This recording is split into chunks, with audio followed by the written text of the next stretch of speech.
Hi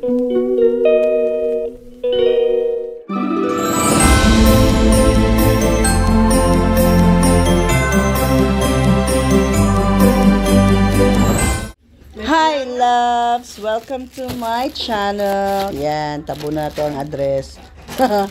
So, meron tayong unpouching for today. Uy, mayong Pasko sa tanan. Merry Christmas, everyone. Atong abrihon be.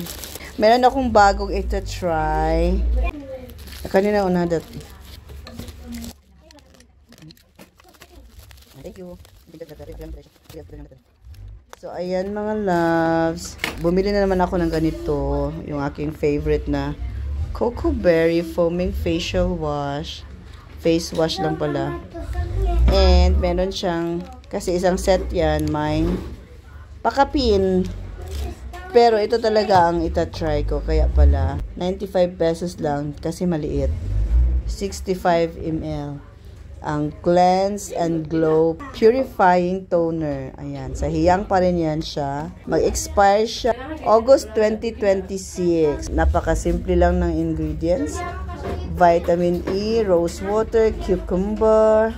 Basta yan. Kaso may alcohol naman. Sige lang. It's my first time to try this. Removes impurities and softens the face. I will just try this. And if okay, or whatever the result, honest review and honest thoughts for this product. So, yung isa naman ay sabon lang naman ito. Yung maliit. Saan na yung maliit? Ito ay sabon lamang 4.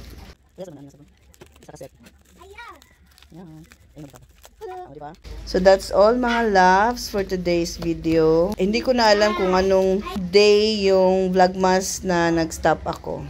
So, Merry Christmas! Happy Holidays, everyone! See you all in my next video. Bye, bye, bye!